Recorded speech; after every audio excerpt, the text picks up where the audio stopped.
Hi, I'm the Craft Maiden, and in this video I'm going to show you how to make a Mandrake from Harry Potter. If you want to make one yourself, you can find all the tools and materials I use in this video in the description box down below. And if you haven't already, check if you have subscribed to my channel, and if you haven't, do so and hit the bell button as well so you will get a notification whenever I upload. And that's all I wanted to say for now, so keep on watching and I hope you enjoy.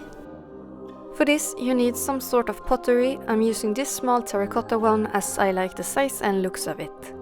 And then, as always, when I'm sculpting, I'm making a core of aluminum foil and adding some wire for the legs and arms and also the twigs on its head.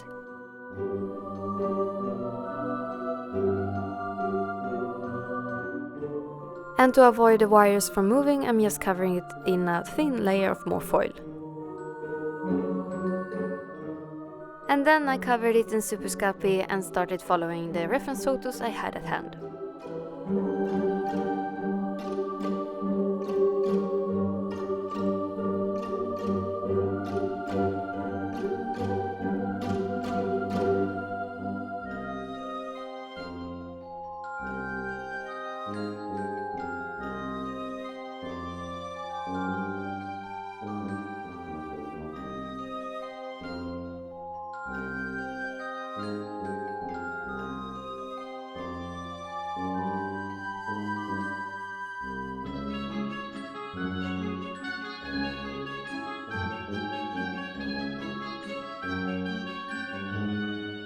Usually I bake the body before adding the arms and legs, but this time I didn't feel like it, so I just added the arms and legs until the knees and elbows.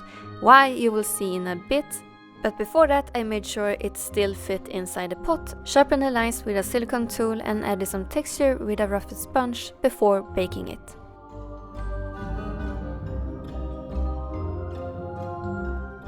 And as always, when adding new clay to already baked and cooled clay, add some liquid Fimo or bonding adhesive just to make sure it will stick together.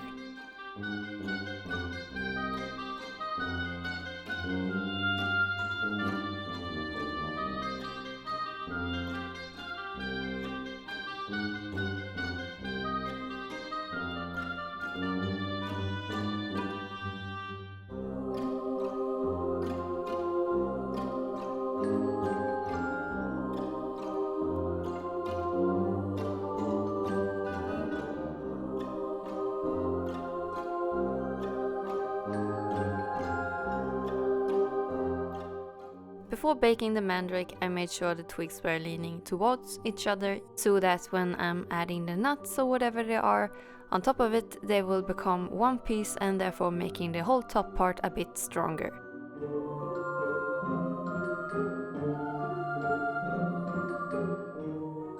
When the Mandrake cooled down, I just added small round pieces of clay as nuts with liquid Fimo.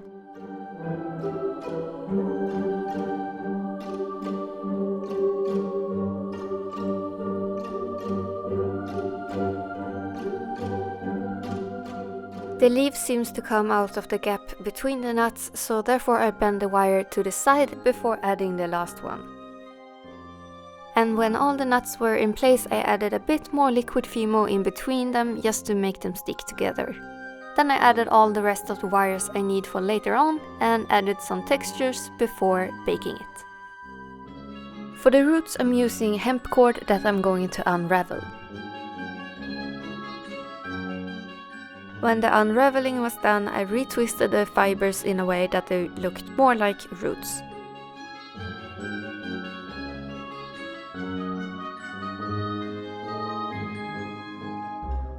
Then I added a cord piece onto the end of the wire. To cover the rest of the cord and the wire, I'm going to use Worbla. And you might be wondering why I'm doing this. It is because if I were to use clay, it would be more fragile and break off more easily. And I'm making sure it's covering the wire, a bit of the clay and a bit of the cord, so to make a smoother transition between the two.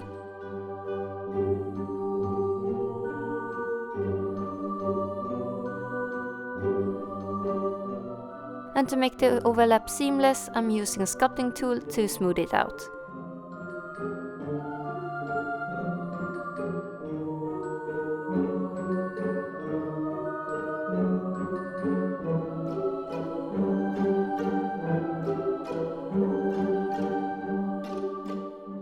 As you can see here, after handling the cord, it have unraveled itself. So to prevent that, I'm using hobby glue that I diluted with some water, just so it wouldn't get too heavy and cover the texture of the cord.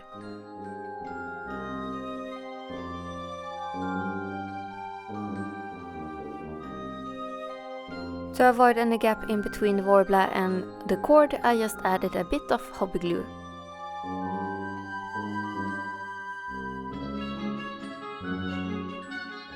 When I was in the hobby store earlier, I found these holly leaves that would be perfect for this project, so I just needed to cut them into right shape and size.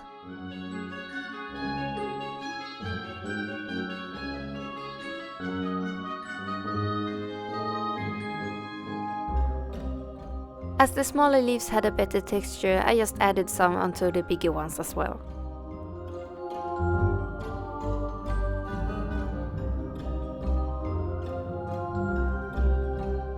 Then I used super glue and glued on all the wires that I needed for the leaves.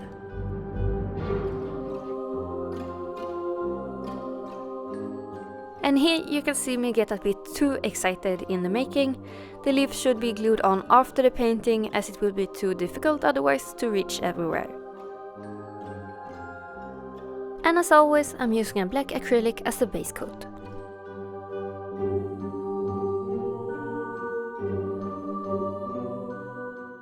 And to keep as much textures as possible on the roots, I'm just skipping the first layers of paint on them.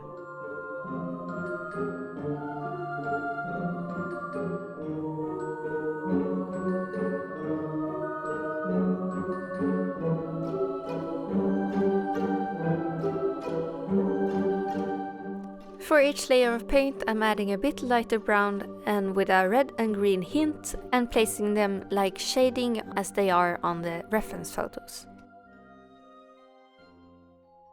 Also make sure the paint isn't covering all the cracks and crannies, as you want the black to shine through and give some depth in the paint. And here I'm also adding the first layer of paint on the roots.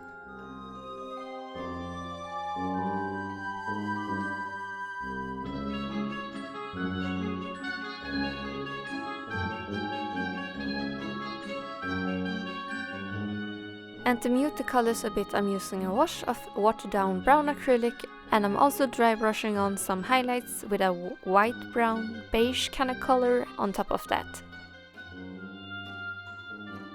When the paint finally dried, I glued on the leaves with hobby glue, and if you want some kind of movement in the leaves, bend the wire before gluing it on, as the glue might come off if you bend it after it's dried.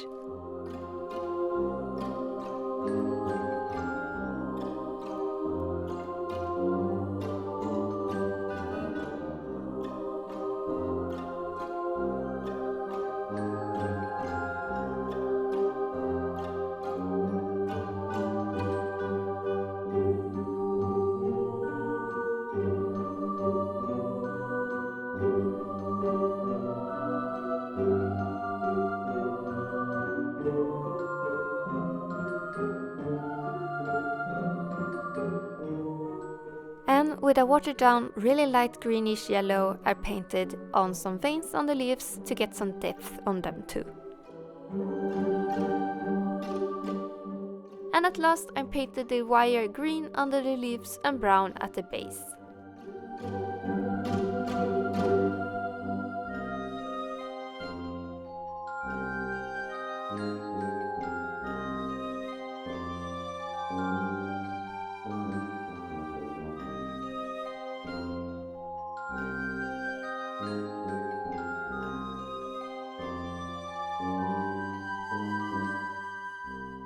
I really hope you liked this video. If you did, hit the like button to let me know, and if you have any suggestions about future videos, comment down below and I might make it happen.